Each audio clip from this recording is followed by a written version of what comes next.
నేను బుద్ధుడిని. నా జాతక్కథలు కేవలం కథలు కావు, అవి జీవితం నేర్పే మార్గాలు. ప్రతి కథలో కరుణ, ప్రతి సంఘటనలో నైతికత ఉన్నాయి. అందరికీ నమస్కారం. మన ఈనాటి విశ్లేషణలోకి నేరుగా వెళ్ళిపోదాం. ఈరోజు మనం కేవలం పాతకాలపు చారిత్రక వాస్తవాలను మాత్రమే కాదు, మన జీవితానికి ఎంతో అవసరమైన ఒక అద్భుతమైన జాతక కథను చూడబోతున్నాం.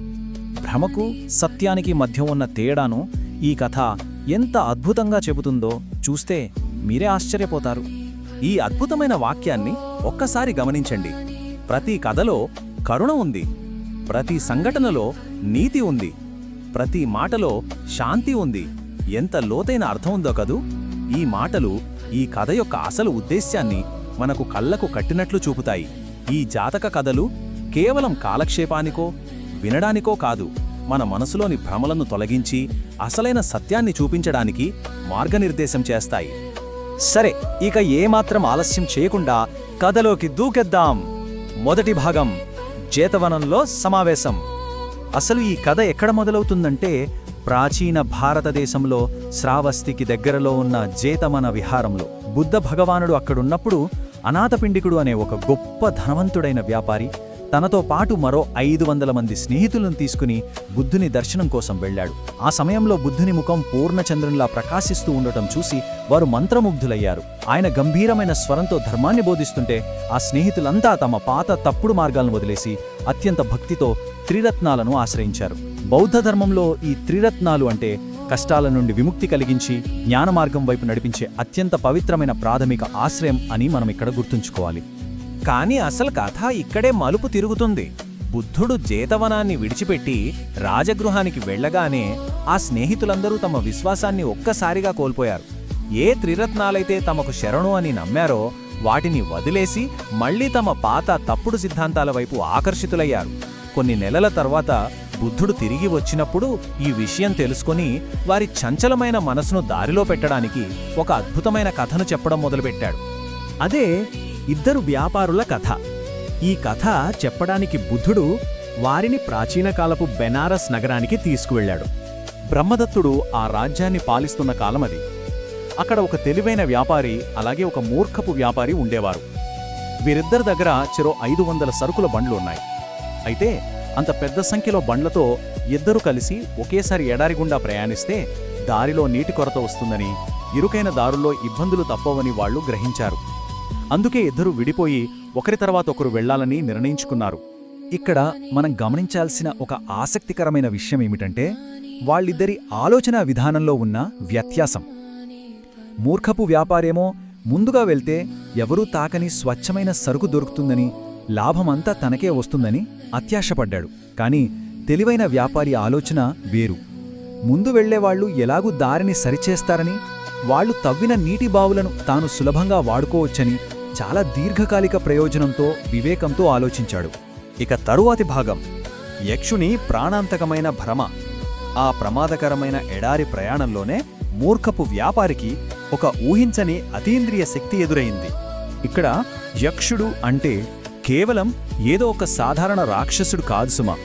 ఎడారిలో ప్రయాణించే వాళ్లను దారి మళ్లించి నాశనం చేయడానికి అత్యంత శక్తివంతమైన భ్రమలను, ఎండమావులను సృష్టించగల ఒక భయంకరమైన ప్రకృతి శక్తి.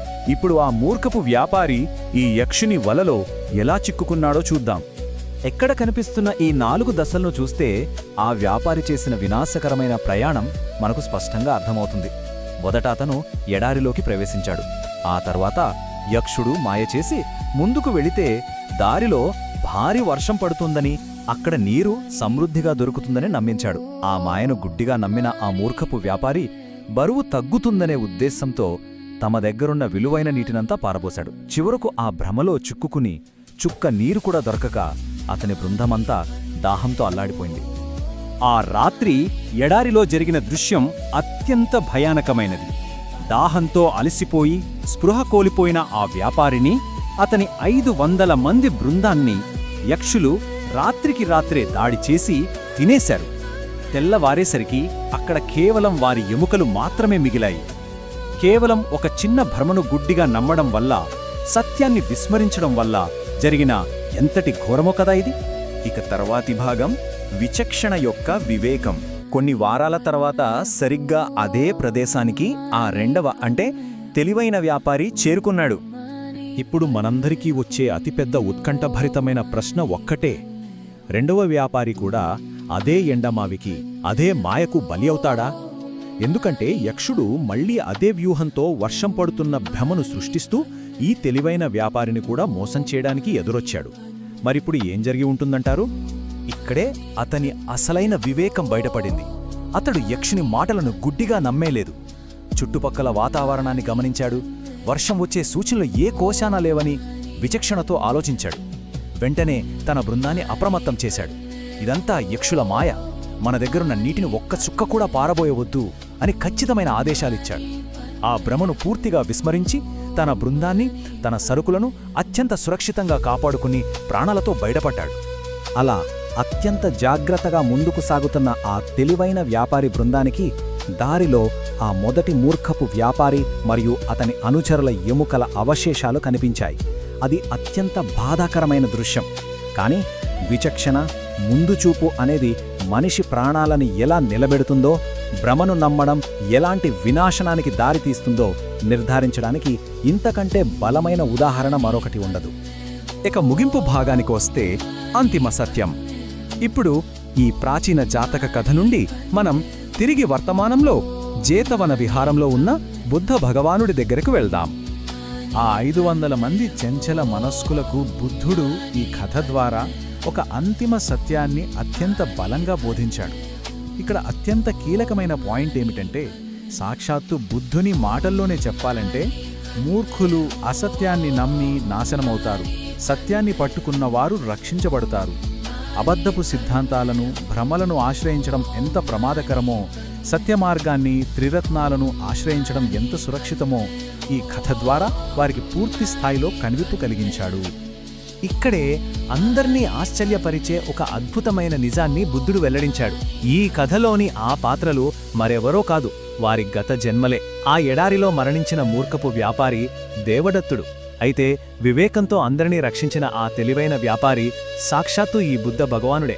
ఈ అద్భుతమైన నిజాన్ని విన్న స్నేహితులంతా వెంటనే తిరిగి సత్యమార్గంలోకి, జ్ఞానమార్గంలోకి వచ్చేశారు. ఈ విశ్లేషణను ముగించే ముందు మనం ఆలోచించాల్సిన ఒక బలమైన ప్రశ్న ఇక్కడ ఉంది.